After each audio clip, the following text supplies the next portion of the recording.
오지 않으리라는 것을 믿지 말고 나에게 적이 올 것에 대한 대비가 되어 있음을 믿어야 하며 적이 공격하지 않으리라는 바람을 믿지 말고 나에게 적이 감히 공격하지 못하게 할 만한 준비가 되어 있음을 믿을 수 있어야 한다. 어느 날 아침, 나는 스스로에게 묻기 시작했다. 왜 대부분의 사람들은 원하는 것을 이루지 못할까? 우리가 간절히 바라는 것을 얻기 위해서는 그만큼의 준비가 필요하지 않을까? 손자의 말처럼 우리는 다가올 위험에 대비해야 하고 그 과정에서 철저히 준비되어 있어야 한다. 이 준비가 없다면 그저 운이 따라주기를 바라는 것밖에 되지 않는다. 어린 시절 보이스카우트에서 준비라는 단어를 처음 배웠다. Be prepared. 보이스카우트는 선서를 할 때 준비라는 구호로 시작한다. 그때 나는 언제든지 닥칠 수 있는 모든 상황에 대비하는 것이 얼마나 중요한지를 배우게 되었다. 우리는 항상 무엇인가를 이루고 싶어 한다. 돈, 명예, 건강, 관계 등 자신이 원하는 것이 무엇이든 사람은 무언가를 이뤄내고 싶어 한다. 하지만 슬프게도 대부분의 사람들은 이루고자 하는 것을 이루지 못한다. 그리고 그 이유는 보통 준비 부족이다. 우리가 꿈꾸는 것은 원대하지만 그 꿈을 실현하기 위한 준비는 턱없이 부족하다. 물론 이루고 싶은 것이 너무 원대한 것이기 때문에 경쟁이 치열한, 즉 모두가 원하는 무언가이기 때문일 수 있다. 하지만 나는 오늘 이런 외부적 요인이 아닌 내부적 요인을 이야기하고자 한다. 앞에서도 이야기했지만 보통 우리는 이루고자 하는 열망에 비해 턱없이 부족한 준비를 한다.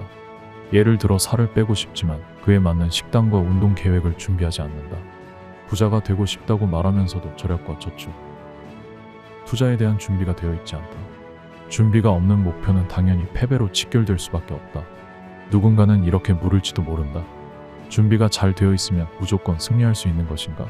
물론 그렇지 않다. 하지만 준비 없는 전투의 다수는 패배로 이어질 수밖에 없으며 설사 천운으로 전투를 이긴다 손쳐도 전쟁을 이기는 것은 불가능하다. 전쟁은 운만으로 이길 수 있는 것이 아니기 때문이다. 내가 아는 지인 중 한 명은 아무런 준비 없이 덜컥 빌라 주택을 구매했다. 스스로 만족하고 잘 산다면 문제가 없겠지만 그는 하루 종일 동네 빌라 가격과 자기 집 시세를 살피며 한숨 짓는다. 여기가 고도 제한이 있고 재개발 제한이 있어서 우리 집 집값이 안 오른다. 이렇게 의미 없는 불평을 늘어놓는다. 그 사람에게 이렇게 말하고 싶다. 당신은 집을 구매할 때 투자적 마인드를 준비했는가? 아무 계획과 준비 없이 덜컥 집을 산 것 아닌가? 이렇게 투자를 고려하지 않고 구매한 집의 가치가 오르기를 기대한다면 사과나무 아래에서 사과가 떨어지기만을 바라는 것과 다를 바 없는 것이 아닌가? 나는 매일 아침 약간의 필사와 독서, 운동 그리고 명상을 한다. 그러면서 오늘은 무엇을 할지, 오늘 점심과 저녁을 무엇을 먹을지, 사람들에게 어떤 말을 할지 등 하루에 대한 준비를 한다. 이렇게 하루를 철저히 준비하면 그날은 대체로 만족스럽게 마무리된다. 모든 사람이 이렇게 하루를 준비할 수 없다는 것도 알고 있다. 나 또한 너무 바쁠 경우 준비하지 않고 하루를 보낼 때도 있지만 확실한 것은 하루라는 기회가 매일 반복된다는 점이다. 우리는 잘 인식하지 못하지만 이것이야말로 대부분의 사람들이 가진 가장 큰 자산이다. 당신은 가치가 무엇이라고 생각하는가? 혹시 많은 사람들이 갖고 싶어하는 것이 가치 있는 것이라고 생각하지 않는가? 그럼 당신에게 이걸 묻고 싶다. 공기와 에르메스 가방 중 무엇이 더 가치 있는 것인가?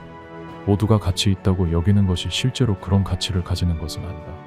곰곰이 생각해보면 우리가 가치 있다고 여기는 것들은 단지 타인이 욕망하는 걸 욕망하고자 하는 것인 경우가 많다. 그래서 일상 속에서 아무도 욕망하지 않는 공기, 물, 태양볕의 가치를 쉽게 잊는다. 하지만 이것들은 우리에게 가장 중요한 것들이다. 하루 역시 마찬가지다. 모두에게 주어지는 아침, 낮, 밤, 이것이 바로 우리에게 공짜로 주어진 가장 큰 가치이다. 나는 그래서 하루를 항상 준비하고자 노력한다.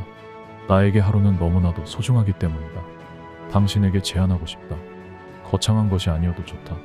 하루에 단 한 가지라도, 사소한 것이라도 좋으니 내가 이루고 싶은 것, 사람들과 나누고 싶은 것을 준비해보자.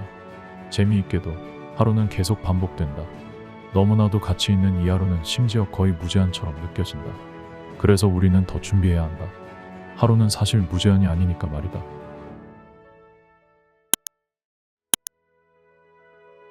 당신은 유니크한 사람이 되고 싶은가? 매일 하루를 준비된 마음가짐으로 살아가는 것, 그것이야말로 유통기한이 없는 유니크함이다. 나는 오늘 직장에서 만나는 사람들에게 밝은 인사를 하기로 마음먹었다. 그리고 그걸 실행했다. 이 별거 아닌 준비로 나는 특별해졌다. 어느 누가 월요일 아침 출근길에 사람들에게 미소로 아침 인사를 할 준비를 하겠는가? 내가 이런 준비를 했다는 걸 아무도 몰라도 된다. 나의 만족이고 나의 준비됨을 내가 알면 그것으로 족한 것이다. 결론이다. 영어 타짜 3에는 도박판에서는 상대를 제외한 나머지는 모두 내 편으로 만들어야 한다. 라는 대사가 나온다. 승리를 위해서는 그만큼의 철저한 준비가 필요하다는 것이다. 손자병법의 교훈처럼 싸우면서 이길 궁리를 하는 것이 아니라 이길 수밖에 없는 싸움을 준비하자. 그것이 바로 인생이라는 거대한 도박판에서 우리가 승리할 수 있는 유일한 길이다.